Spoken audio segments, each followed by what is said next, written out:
हम लोग सीखने जा रहे हैं solution of system of linear equation, है ना। Systems of linear equations bye मस्त ट्रिक। लीनियर इक्वेशन को सॉल्व करने का बहुत सारा मेथड सीखे, ग्राफिकल मेथड सीखे, सब्स्टिट्यूशन मेथड सीखे, और आपका एलिमिनेशन मेथड सीखे, और क्रॉस मल्टीप्लिकेशन मेथड सीखे। अब पूरा के अलावा एक ट्रिक से भी हम लोग इसी लीनियर इक्वेशंस को सॉल्व कर सकते हैं। और वो ट्रिक क्या है कि अगर आपको x निकालना है तो वो आप याद रखिए r बाई आर होगा, और अगर आपको y निकालना है तो वो r बाई अल्फ़ा होगा। अब ये r बाई आर क्या है और r बाई अल्फ़ा क्या है उसको समझने का कोशिश कीजिएगा, ठीक है। सबसे पहले r बाई आर का मतलब क्या है, देखिए ध्यान से। जब आप x बराबर लिखते हैं, सुनिएगा, जब आप x बराबर लिखते हैं तो x वाली क्वांटिटी को ढक दीजिए। x बराबर लिखते हैं, ये क्रॉस मल्टीप्लिकेशन मेथड ही है।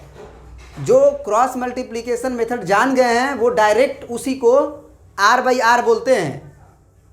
देखिएगा, समझिएगा। x बराबर जब लिखते हैं तो x वाले को ढक देंगे, तो न्यूमरेटर में क्या है, r है, तो r का मतलब होता है कि ऐसे जाके ऐसे, माने शुरुआत आपको यहाँ से करना है और ऐसे जाना है। तो अगर ये ढक चुके हैं तो r बाई आर का मतलब यहाँ से ऐसे जाएंगे, ध्यान से देखिएगा, यहाँ से ऐसे जाएंगे तो यहाँ से शुरुआत हो रहा है, तो यहाँ से यहाँ गुना करिएगा, यानी कि 2 गुना प्लस है तो प्लस 2 गुना माइनस 12, फिर हम लिखेंगे माइनस, तो यहाँ से यहाँ आ गए। अब यहाँ से यहाँ आने के बाद अब यहाँ आए हैं, तो यहाँ आने के बाद हमको यहाँ जाना है, तो इसका गुना इसमें करेंगे, तो -3 गुना 1, तो ये हो गया -3 गुना 1। क्या ये r समझ में आया आपको?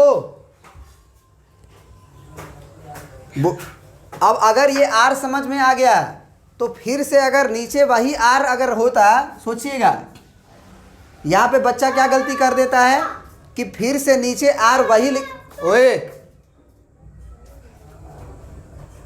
यहाँ से r बाई आर को वो बच्चा समझ लेता है कि वही r लगाना है, तो वही r लगा दोगे तो कट के आंसर 1 ना आ जाएगा। नहीं समझे बात को? ये वाला r और ये वाला r दोनों अलग है। क्या तुम सोच सकते हो ना ये चीज को कि क्या हर क्वेश्चन का आंसर 1 आएगा x बराबर? नहीं ना। तो जब हर क्वेश्चन का आंसर 1 नहीं आएगा तो ये वाला r उससे अलग है, तो उससे अलग है, तो ये वाला r क्या है? तो सुनो ध्यान से, एक बार हम जब x निकालते हैं तो x को ढकते हैं और कांस्टेंट टर्म को ढकते हैं। बात समझ में आई? एक बार जब x निकालते हैं तो x वाले को ढक के r लगाएंगे दोनों में, एक बार कांस्टेंट टर्म को ढक के r लगाएंगे। तो जब हम कांस्टेंट टर्म को ढकेंगे तो अब r इसमें लगेगा, तो इसमें लगेगा, तो अब यहां से लाइन ऐसे जाएगा ना, ऐसे जाएगा ना। कांस्टेंट टर्म ढक दिए हैं, नीचे में न्यूमरेटर वाला जब r लिखेंगे तब, तो ये ढके हुए हैं। क्या बोले हम, ध्यान से सुनना। x निकालेंगे तो x वाला पहले ढकेंगे न्यूमरेटर में, r लिखेंगे इन दोनों से, फिर कांस्टेंट टर्म ढकेंगे और r लिखेंगे, तो इसको ढक लिए हैं। तो अब यहाँ पे x का कोफिशिएंट कुछ नहीं है, तो 1 मानोगे ना कि यहाँ 1 लिखा हुआ है, तो ये हो जाएगा 1 इंटू, यहाँ पे कोफिशिएंट यहाँ से यहाँ आना है, पहले यात्रा जो है ऐसे आना है। r लिखते समय ऐसे थोड़ी लिखते हो तुम, ऐसे नहीं लिखना है, ऐसे लिखना है, ऐसे। तो यहाँ से आप यहाँ पे आए तो 1 इंटू -3, फिर माइनस, फिर माइनस, अब यहाँ से यहाँ जाना है तो 2 इंटू 2, दोनों प्लस में ही था, तो ये आ गया डायरेक्टली आपका x। ये हुआ -12 दूना के 24, और माइनस माइनस +3 और डिवाइडेड बाई आया -3 एकम 3, और -2 दूना के 4, तो 24 में 3 घटेगा तो -21 होगा, और नीचे आएगा -4 -3 -7, माइनस से माइनस गया, 7 तिया के 21, यानी कि x बराबर आ गया प्यारा सा सॉल्यूशन आपका 3। अब y निकालते हैं, तो y निकालने के लिए फॉर्मूला क्या है हमारा, r बाई अल्फ़ा। अब r बाई अल्फ़ा क्या है, तो जब हम y निकालेंगे, सुनिएगा ध्यान से, जब हम y निकालेंगे तो न्यूमरेटर में y वाले को ढक देंगे, है ना, y वाले को ढक देंगे। देखिएगा, अब देखिए हम बोल रहे थे कि जब y निकालेंगे तो y वाली क्वांटिटी को ढकेंगे और r लगाएंगे। तो अब r लगाइएगा, तो अब r लगाने के लिए आप सोचिए, यहाँ से ऐसे जाना पड़ेगा, यहाँ से यहाँ आना पड़ेगा, ये ढका हुआ है तो यहाँ से यहाँ आना पड़ेगा, और फिर यहाँ से यहाँ जाना पड़ेगा, ऐसे न जाइएगा। तो यहाँ से ऐसे आए, इसका मतलब न्यूमरेटर में 1 इंटू -12 लिखिएगा, फिर माइनस लिख दिए, फिर यहाँ से यहाँ की यात्रा हो गई। अब यहाँ से यहाँ जाइएगा, यहाँ से यहाँ, यानी कि 2 से 1 में गुना करना होगा आपको। तो ये 2 गुना 1 हो गया, ये न्यूमरेटर में हो गया r। अब हमको लिखना है अल्फ़ा। तो अल्फ़ा क्या है? तो अल्फ़ा लिखते समय सोचिए कि कैसे आप अल्फ़ा को लिखते हैं, क्योंकि इसमें लिखना ही इम्पोर्टेंट है। आप ऐसे लिखते हैं, फिर ऐसे लिखते हैं, तो यहाँ से शुरुआत होगा और फिर यहाँ से जाएंगे। तो अब अल्फ़ा जो होगा क्या होगा, अब एक बार हम y को ढके थे, तो अब क्या ढकेंगे? Constant term. Constant term x निकालते समय न्यूमरेटर के लिए x वाले को ढकेंगे, डिनोमिनेटर के लिए कांस्टेंट टर्म को ढकेंगे। y निकालते समय न्यूमरेटर के लिए y को ढकेंगे, डिनोमिनेटर के लिए कांस्टेंट को ढकेंगे। कांस्टेंट को अगर ढक दिए, कांस्टेंट को ओए बेटा तू आ जा, रुक जा। तो यहाँ पे क्या होगा हमारा? अल्फ़ा कांस्टेंट टर्म को ढकना होगा। तो कांस्टेंट टर्म को ढक दिए। अब अल्फ़ा के लिए आप कैसे लिखते हो? अल्फ़ा के लिए अब यहाँ से आ रहे हो, यहाँ से ऐसे, तो यहाँ से आ रहे हो, इसका मतलब सोचो, यहाँ से पहले आपको ऐसे जाना होगा, फिर वापस ऐसे आना होगा, दिस करना होगा। तो यहाँ से आपको यहाँ मल्टीप्लाई करना होगा।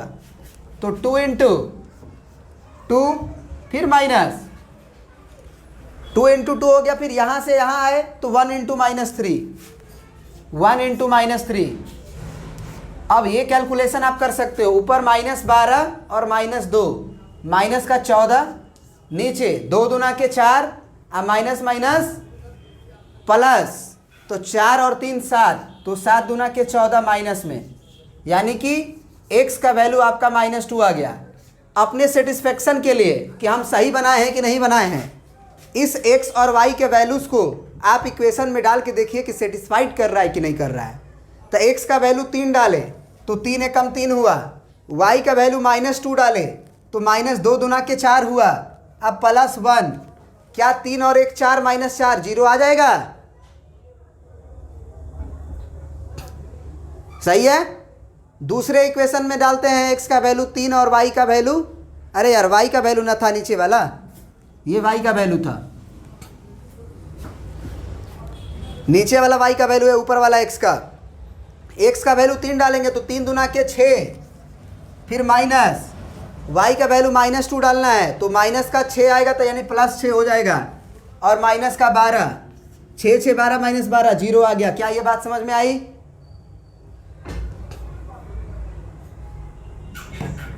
तो ये आप याद रखिएगा, r/r x के लिए और y के लिए r/अल्फ़ा। x निकालते हैं तो न्यूमरेटर में x को ढकते हैं, r लगाएंगे, फिर ये जानते हैं कि x बराबर 1 आंसर नहीं हो सकता है, तो अगला r जो लगेगा r/r में, वो कांस्टेंट को ढकने के बाद। तो याद कर लीजिए कि एक बार x को ढकेंगे, एक बार कांस्टेंट को ढकेंगे। जब y निकालना होगा तो एक बार y को ढकेंगे, एक बार कांस्टेंट को ढकेंगे। क्लियर है? बस उसके बाद तो आप फटाफट क्वेश्चन कर सकते हो। चलिए, नहीं बेटा तुम एग्जाम में भी निकालोगे, कोई गलती नहीं है। अगर कुछ नहीं बोले कि आपको इसी मेथड से सॉल्व करना है तो आप इससे भी सॉल्व कर सकते हो। अगर आपसे कुछ भी नहीं बोले, आपको ये नहीं बोले कि आप क्रॉस मल्टीप्लिकेशन मेथड से सॉल्व करो, आपको नहीं बोले कि एलिमिनेशन से सॉल्व करो, आपको नहीं बोले कि ग्राफिकल से सॉल्व करो, तो आपका ऑप्शन हो गया ना कि हम किसी से सॉल्व करें। हाँ बिल्कुल करेंगे, उसको लिख देंगे बड़ी प्यार से r/r और r/अल्फ़ा। बेटा वो देखेगा, खुश हो जाएगा, उसको नया ट्रिक सीखने को मिल जाएगा, 2 नंबर और ज़्यादा दे देगा किसी क्वेश्चन में अगर कम होगा तो, है ना। इसका फ़ायदा उठा लेंगे हम। ठीक है, प्रिंट कर लीजिए इसको।